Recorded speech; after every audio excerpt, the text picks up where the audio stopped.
chosen one? Why the chosen one? Why the chosen one? Why the chosen one? Never anticipated a digital shaman with a penchant for rage and destabilization of the consciousness of the many. Genesis, we're told that the recent case of the fetus hearings actually set a precedent. Is this so?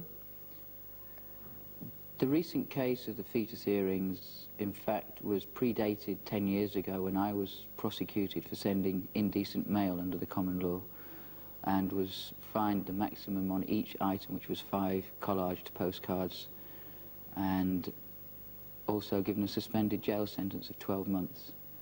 And immediately after the court case was warned by detectives from Scotland Yard that if I did anything subversive or out of line with their opinion of what art should be, they would immediately take me back to court and ensure that I went to prison. And then they produced a package of more postcards which they hadn't introduced as evidence at the time. And what was your reaction to all this sort of fuss?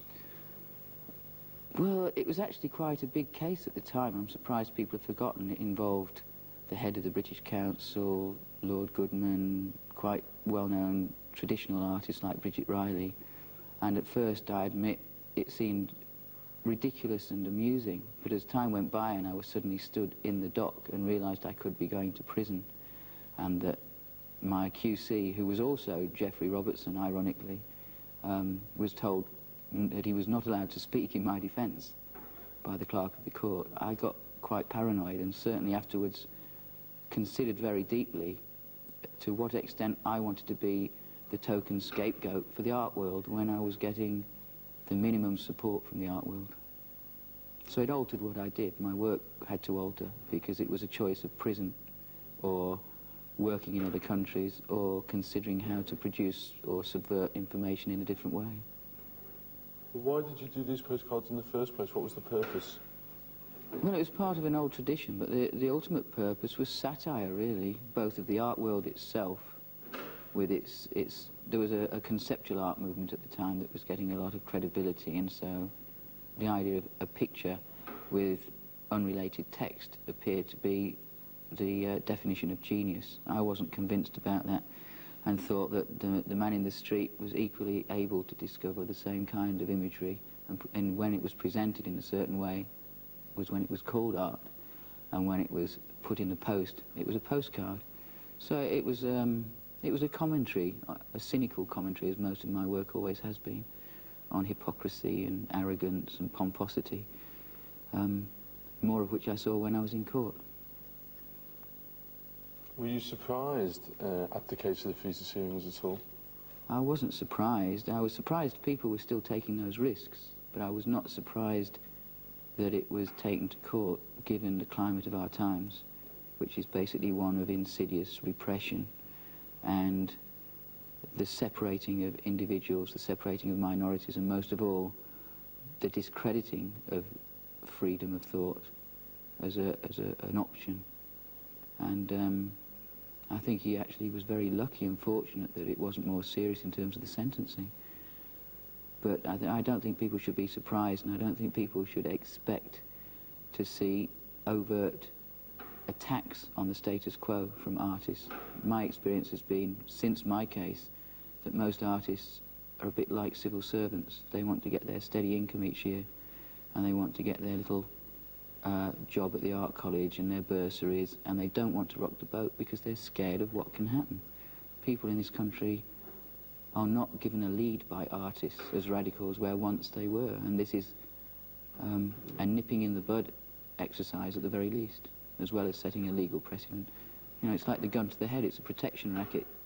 If you're naughty, we'll get you. It's a reminder. It's like it's a very dangerous political policy which is going on right across the board in this country, and most serious work in art is also being defined as crime of one kind or another, whether it be thought crime or literal crime, and that's why people have to work abroad so much. You changed your style of work after your case. Do you think that other artists are now going to change their style of work after this case? It depends on what work artists are doing at the moment. I imagine that the very interesting and provocative work is already quite secret. I think people have an inbuilt safety factor in their head which they censor themselves. That's the intention of this court case, is to try and censor people in their own minds and in their own work.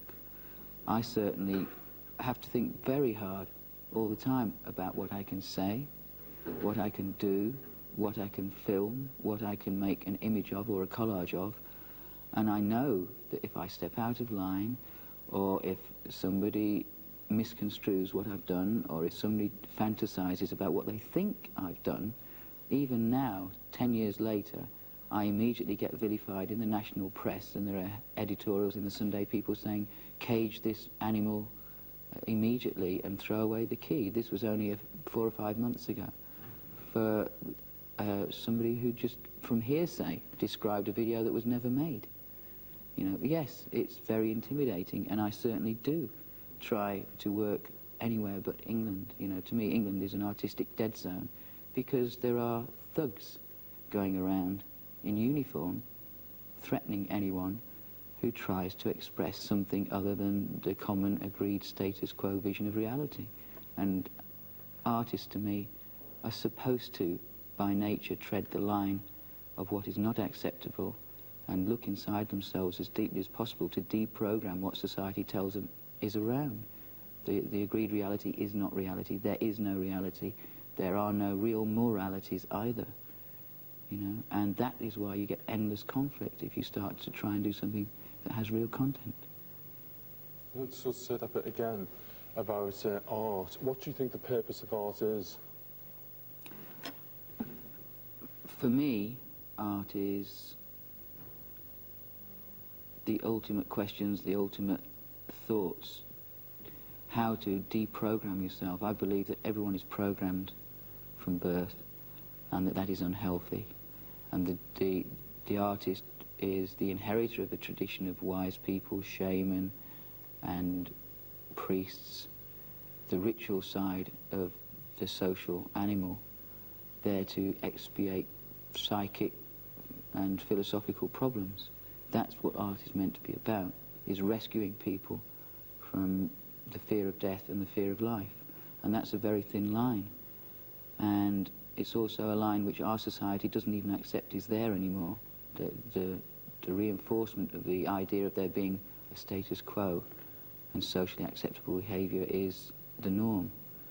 And I believe the artist is there to question and to destroy and cut up and reposition and collide any possibility that they see in order to try and save people from being dead while they're alive. Now that inevitably is going to cause conflict with authority. Do you think art that shocks for shock's sake is bad art?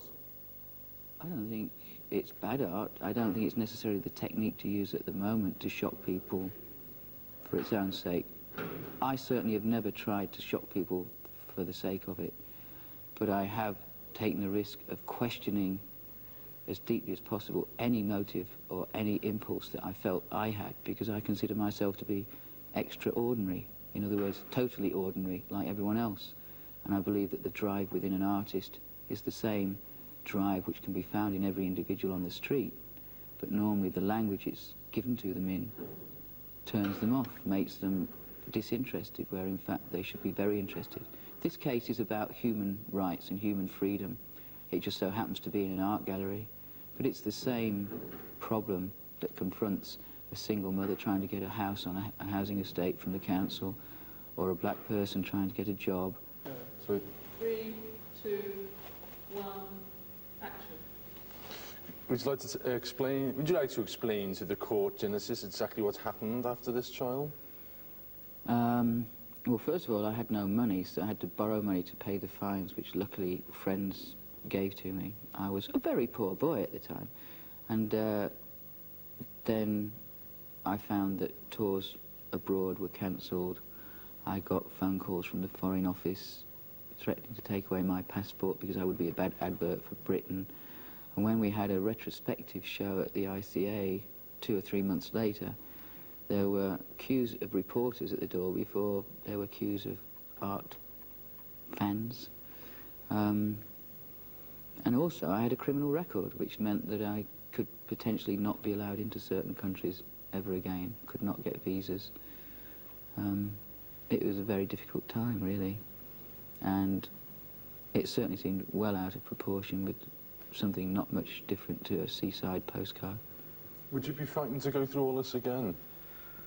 Frightened to go... Oh, would I be frightened to go through it all again? No, I wouldn't be frightened to go through it all again if it seemed the right cause. I'm prepared to stand on the line and fight over the topic that I choose, but I'm a great believer in, wherever possible, choosing the battleground, choosing the weapons, and then having the duel, rather than being sneaked upon from behind and stabbed in the back. Yeah, but if you think that the establishment considers you to be some form of animal, you do know that this charge carries a life sentence. But being an animal carries a life sentence. You know, outraging public decency under the common law. No, I didn't realise that. Does it really? Yes, it does. It can? It can. No, I didn't know that. Well, how do you feel now that you do?